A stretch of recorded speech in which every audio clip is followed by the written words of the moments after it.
We're going to do bezel setting, and what you're going to need to prepare with is your simple bezel setting handout. There's a couple bezel setting options. You can check out which handout you like the best. This one has literally step 1, step 2, step 3. So if you wanted to follow this, I'll tell you what I don't agree with is right away it says to anneal the bezel wire. That's the only step on this that I wouldn't recommend. But this is a really great handout. The other thing you're going to need is the ring sizer chart also as a reference, because when we bezel set, we also want to consider what we're setting our things onto. So if you're setting it onto a ring, then it's going to affect your order of operations. When you make a bezel and set a bezel set stone, you have at least 2 solder joints. So you're going to have to factor that into whatever the rest of the thing is, whether that's a pair of earrings or a ring or a pendant or whatever it may be, bracelet. So factor in how many solder seams you're going to need so that you don't melt this thing apart into a million pieces. The general rule, just keep in mind that the last thing, the very, very last thing you do, just like with any other kind of stone setting, the very last thing you do is set the stone. Is your simple bezel setting handout. There's a couple bezel setting options. You can check out which handout you like the best. This one has literally step 1, step 2, step 3. So if you wanted to follow this, I'll tell you what I don't agree with is right away it says to anneal the bezel wire. That's the only step on this that I wouldn't recommend. But this is a really great handout. The other thing you're going to need is the ring sizer chart also as a reference, because when we bezel set, we also want to consider what we're setting our things onto. So if you're setting it onto a ring, then it's going to affect your order of operations. When you make a bezel and set a bezel set stone, you have at least 2 solder joints. So you're going to have to factor that into whatever the rest of the thing is, whether that's a pair of earrings or a ring or a pendant or whatever it may be, bracelet. So factor in how many solder seams you're going to need so that you don't melt this thing apart into a million pieces. The general rule, just keep in mind that the last thing, the very, very last thing you do, just like with any other kind of stone setting, the very last thing you do is set the stone. So you're going to do all your finishing, all your patina. If you have to do touch-ups later, that's fine, but you never want to be doing all this finishing work with the stone in place. So order of operations, make sure you have a really nice sort of outline to follow so that you know exactly how you're going to proceed before you even get going cutting material. That you're going to need are a cabochon of some size. This is a larger agate or something, but a cabochon is just a flat-bottomed stone. So any flat-bottomed stone, there are some faceted stones that have flat bottoms, but because it's not completely flat and tapered at the flat edge, it doesn't really count as a cabochon. So if you look at a typical stone on here, it's domed with a perfectly flat bottom. So that is what we're going to use to do our simple bezel setting. Things to consider are whether the back of the stone, the flat part of the stone, is actually beautiful in some way that you'd want to highlight it. So if that's interesting in some way, then you're going to want to highlight that when you plan out the setting. Other things that you might need are a burnisher. I use this to set my stone. I'll show you how I do that. Burnisher, you want to make sure it's really nicely polished, and you can use little buffing wheels on your flex shaft to do that. You could also use a bezel rocker. I don't really use these all that much, but I am going to show you how to make a bezel rocker. And then we are all going to make a bezel pusher. A bezel pusher is a handy tool, and it's made with relative ease. We'll just have to cut some regular steel, and then we're going to polish the edge. It's called chasing the edge. So we're all going to make those. You'll just have to get yourself your own handle for that. And then you're going to need some bezel wire. This is fine silver bezel wire. It's really, really thin, and it's fine silver, so it doesn't really like to patina. So you have to think about that. It will hold on to some of the patina, but only because the liver of silver is kind of strong, but it is inherently fine silver and thusly does not like to patina. But it is a beautiful finish, and it is a higher melting temperature than our sterling silver. And then you'll need some metal, some flat sheet metal. I just have some silver here. These are all my personal materials, so I'll be making myself a ring with this demo. So I have some wire here that I flattened out in the rolling mill, and that's going to be the shank for my ring. I'm going to use my ring sizing chart here to figure out how long of a piece of blank I need to make my ring shank. So I'm going to look at whatever ring size I am, and how do I know what ring size I am?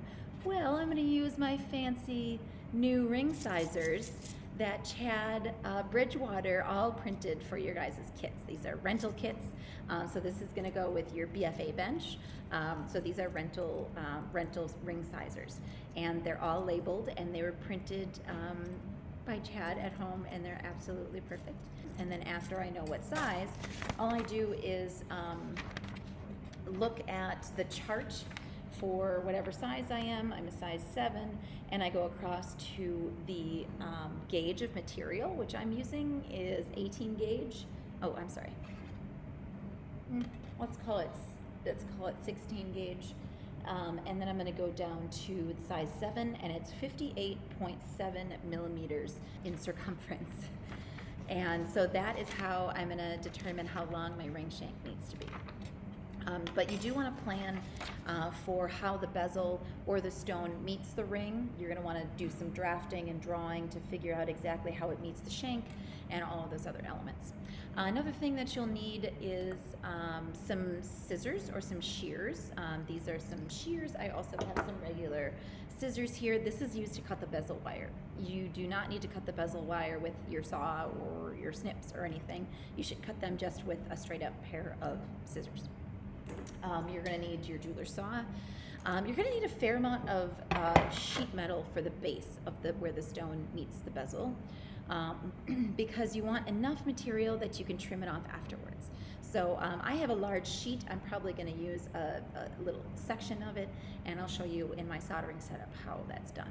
So bezel wire, stone, dominant material, and your handout, of course, in this video will be helpful for you. Okay, the first thing I'm going to do is establish how long I need my bezel to be. So I have bezel wire here, and when you guys want bezel wire, all you have to do is make a tape model. So you grab some piece of masking tape, and then you're going to cut it into a strip. It doesn't have to be too exacting, but you're going to want to cut it into a strip that imitates the bezel wire.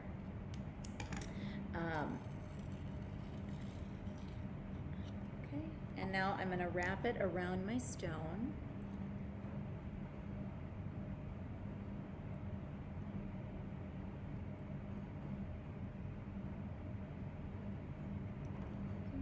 And now I have a pretty rough estimate of what I need for my length of my bezel. So I'm going to mark it at the tape here. And this bezel wire is really, really thin. You can see it's almost paper thin compared to some of this thicker material here. It's significantly thinner material. So it does imitate the tape pretty well in length. So now I have my length, and in order to get any bezel wire from me or any of the techs, you're going to need to know exactly how long you need for your stone. You could have a really tiny stone, so you're setting a little piece, you only need a little piece of bezel wire, but you can't just come up to somebody and say, I need bezel wire. They're going to ask you for your master, for your measurement. And that's what this means. So after I've identified exactly where I need to cut, I'm going to cut just slightly on the outside of that line, because that's a thick line, just on the edge. And that should give me my exact template to go around the stone. So then I'm going to go ahead and get my material cut. When you get your material cut, you're going to just use, again, just a pair of scissors. I'm going to match it up as best I can with my tape, and use new solder pick to mark exactly where I need to cut, and I'm going to just use some regular scissors and cut my bezel wire. And then now I'm going to mock it up around my stone.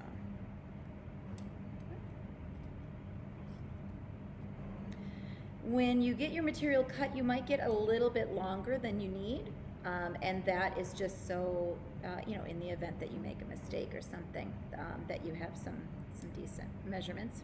So I think that is just about perfect. And then the other thing you want to make sure of is that you're cutting this bezel wire perfectly straight.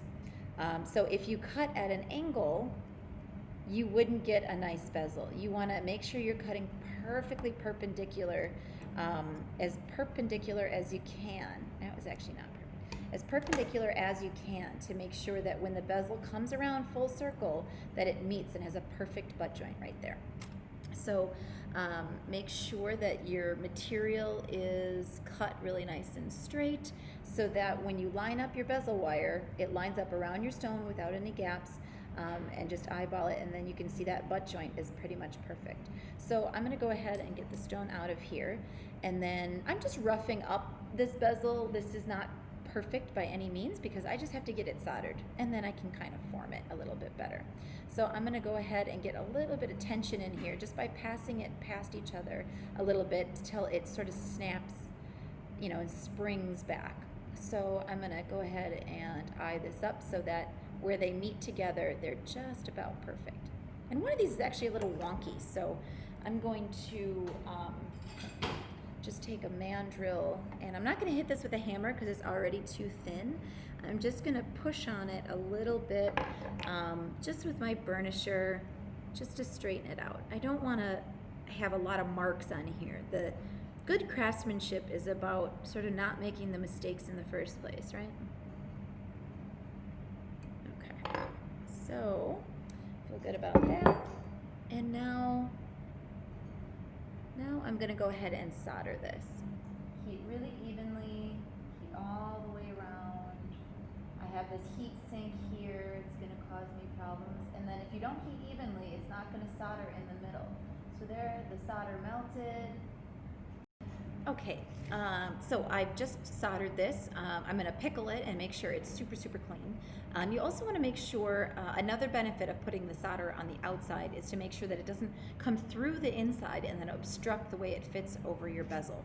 So you don't want to, you have to really be strategic about where, not only where you place your solder, but also where you place your seam. So now I'm going to check the fit. So I think it fits really nicely. A little wonkiness, which you always get, of course, by the seam itself. So that's where the burnishers come in and everything else.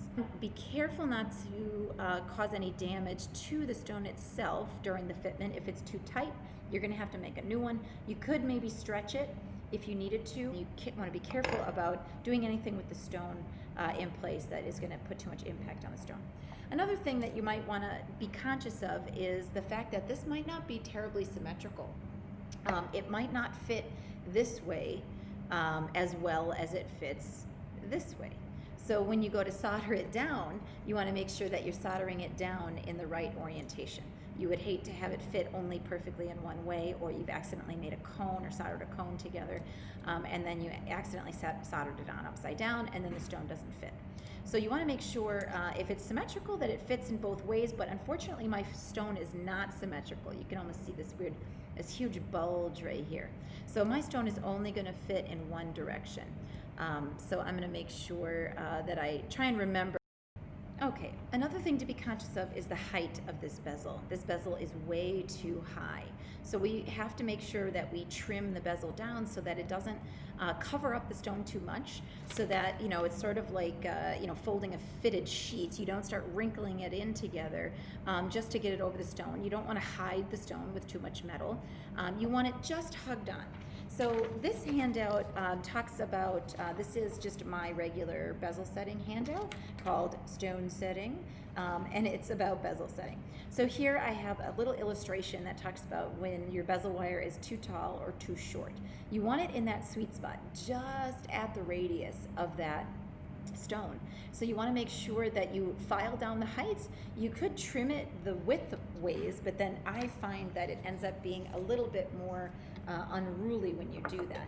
So what I mean by that is you could cut it in this direction to trim the height off, but I think that that is way less predictable and it causes damage to the bezel wire, so I really don't like doing that. What my preferred method is at this point is to solder this on, solder this in place without the stone in it, of course. Solder it there. And then once it's soldered on, and then I'm going to just file it. Make sure you remember that you're going to have to drop this stone in from the top. So checking your stone constantly is going to be of benefit. So check, check, check, and make sure that it will fit, it will drop in from the top. And be careful because you can break your stone. So just kid gloves, make sure that you're always really conscious of that. One way to ensure that you're not going to crack your stone when you're working on your plate is to cover your plate completely with masking tape. All right, I feel confident about my bezel being the right shape, and now it's time to think about my bezel base.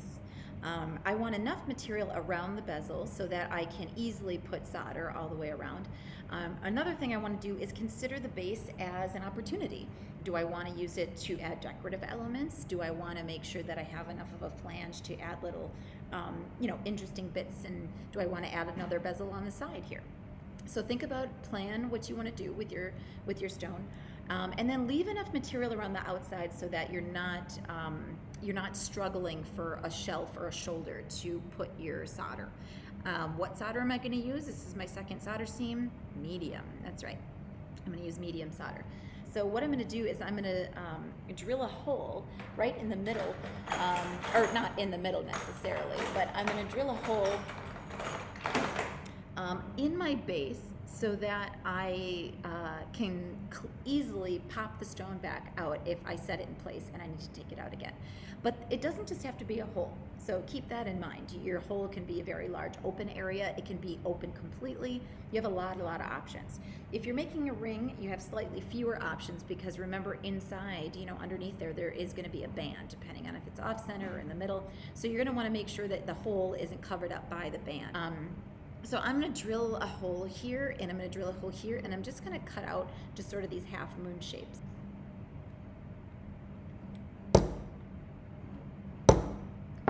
And then I'm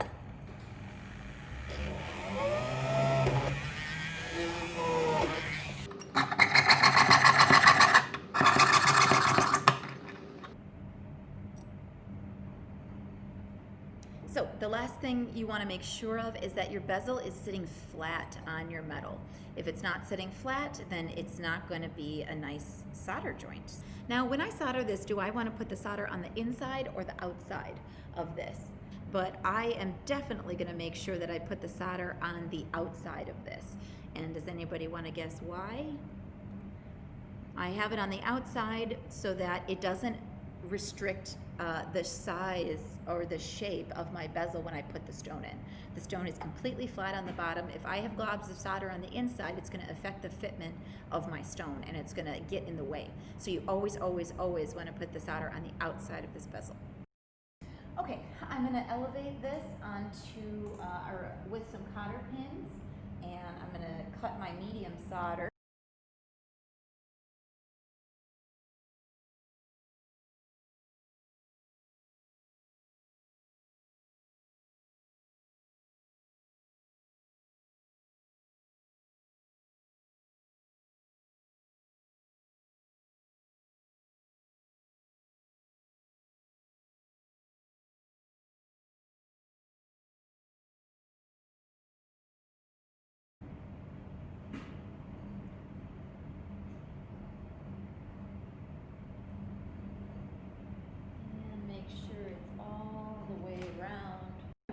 I'm going to use this ring mandrel.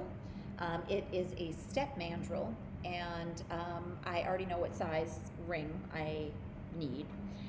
So I'm going to find the size 8 part of the mandrel right here, and then I'm going to wrap the metal around there. But first I have to know how much metal I actually need, how it's going to interact with my bezel set stone, and everything goes according to plan. So I'm going to refer to my sketchbook, my order of operations, and make sure that I've done everything accordingly. So make sure that your butt joint, again, you have another butt joint, that those materials are really nice and square. So I'm going to be filing nice and square, getting rid of any burrs that might be around, and then I'm going to refer to my ring sizing chart. And mark and cut. And now I'm going to bend it around the mandrel. At the number 8, I'm just going to use my rawhide mallet. Again, as little mark making as possible. This metal is really hard from running it through the rolling mill, so I probably could have annealed it. But I'm just going to be hammering on it with my mandrel. And again, I don't want to overdo it on the hammering. I'm just going to bring it together enough to get the butt joint soldered. Once I've coaxed my ring into position, all I really need, I don't need the shape, I just need it to be together with enough tension that the butt joint is stable so that I can solder it. Once it's soldered, it'll be annealed and I'll be able to form it really easily. So let's go ahead and solder it.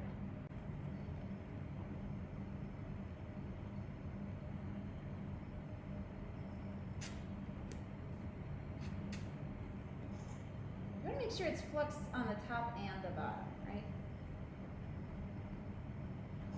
And as soon as it's balled up, it grabs pretty good. And there, it looks really even. Might be tilted a little. All right, now that everything's dry and cooled down, I can manipulate it relatively easily with my hands and get it into position. So I'm just gonna start rounding it out, get it over this mandrel until it's down where I want. And you can use any kind of tapered mandrel you want. I after this point, I really prefer a smooth mandrel, and I'm just gonna hammer it lightly in that direction and then lightly in this direction. If I keep hammering it on the cone in one direction without taking it off and then flipping it, what will end up happening is I'll make my ring into a cone shape, just like this mandrel is a cone shape. So you want to flip it as you go to make sure that it's the, and then sometimes it sticks. And flip it, and then make sure that it is doing everything you want it to do. And boom, fits like a glove there. Love it. Okay, so now that I have my beautiful round ring, I'm going to go ahead and solder this onto my bezeled piece. Okay, now after I cut my little holes in here, I'm going to go ahead and trim the outer edge, file and sand it to perfection.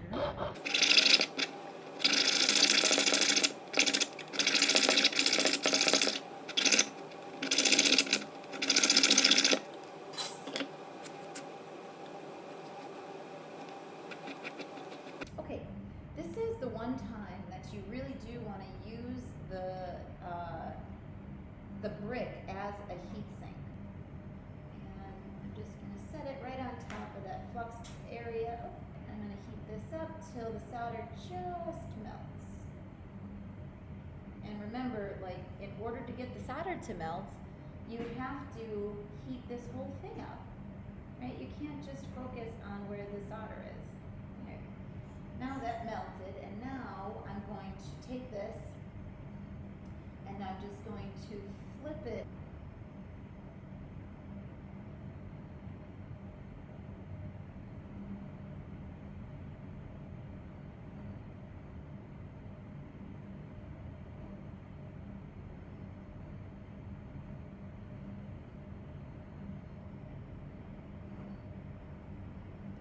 And as soon as the solder flows, you're good to go. But you have to really be alert that you're watching that solder flows, because that joint is really critical. You want to make sure it flowed on both sides, which it did, and then you're ready to rock and roll. So there's a couple different ways that you can trim the bezel.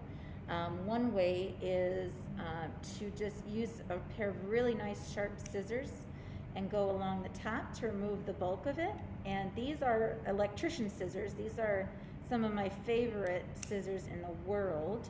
They're kind of like a metal shears, but you can see sometimes it can unfortunately sort of pinch the material, so you don't want to get to the point where you're just pinching. After this, you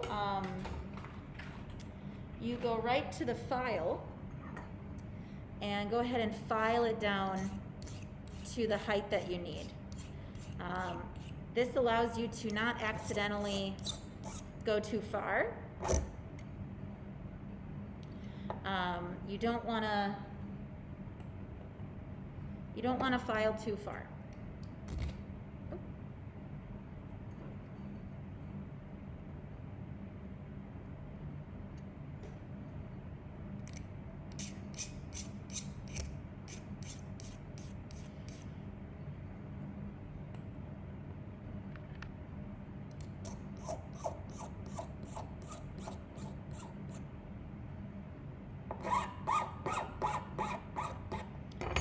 And of course, you want to always be checking that it's going to fit nicely.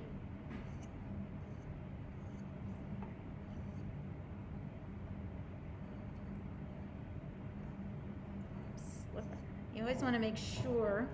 So I'm filing my bezel edges. You want to just put a slight taper on the edge of the bezel. And again, you do not want your bezel to be too large. So I'm just going to be using my burnisher to get out any deformities.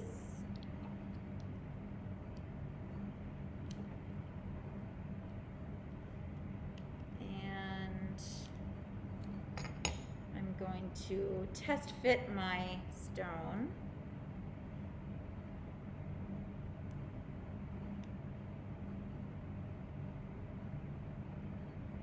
So I'd say still too tall, and thankfully I have my holes in the back, so I can just gently push my stone back out. And so now I'm going to keep filing and filing and filing until it's the height that I need it to be.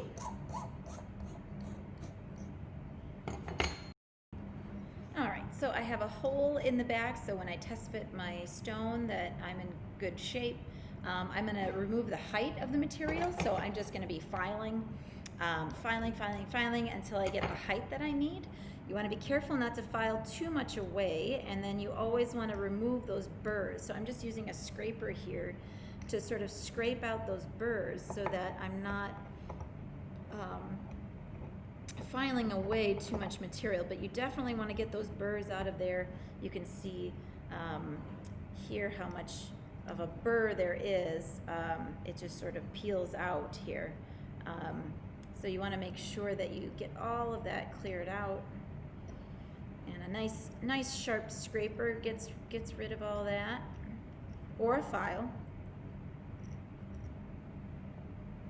And you want to make sure that your bezel is even, if your stone is even. And maybe go in with a little bit of a file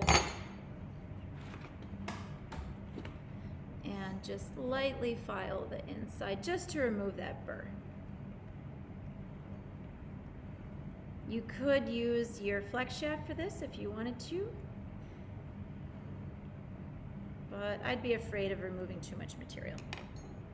And then I'm just going to put a bevel on the outside of this. Not only get rid of that burr, but I do want to put a slight bevel on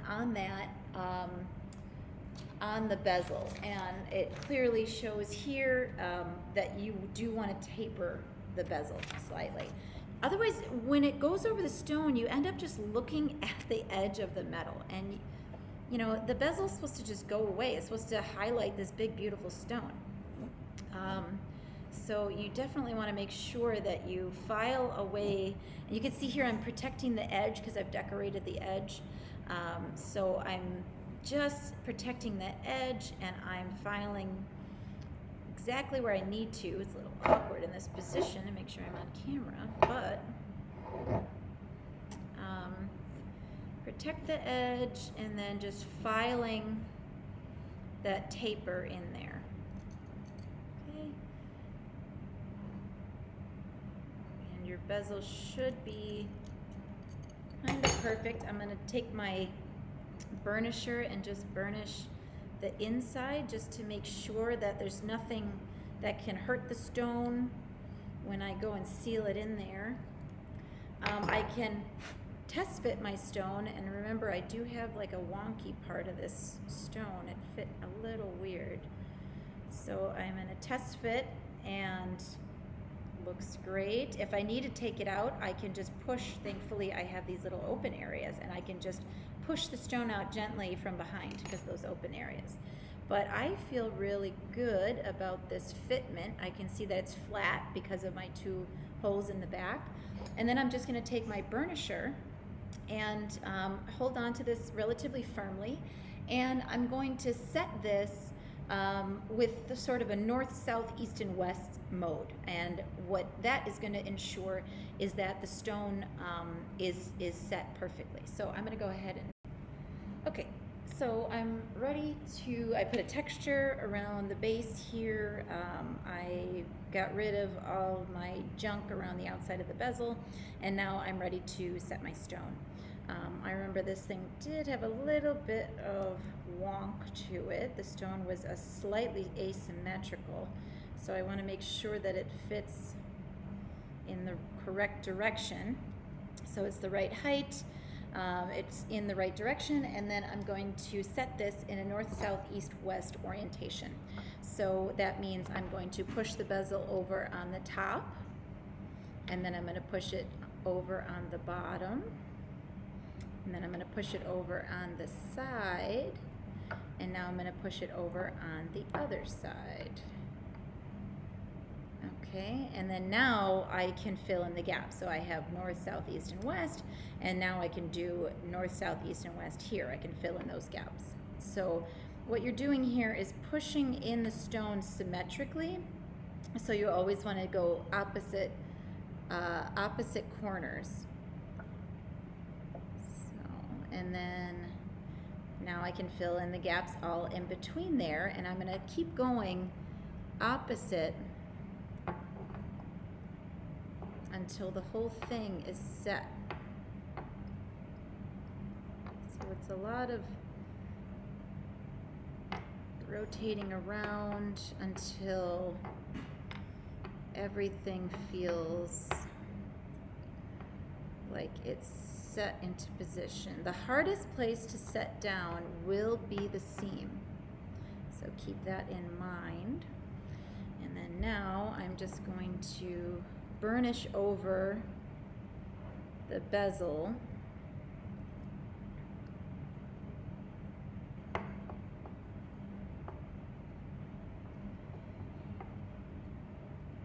completely.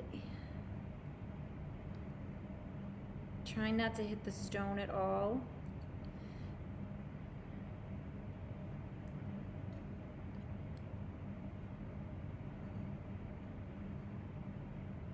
Something soft like this agate will pick up buffing compound, so you want to do all of your finishing beforehand so that you don't risk getting polishing compound on the ring itself. It's really frustrating to get it off. But burnishing is going to be the best way to secure everything.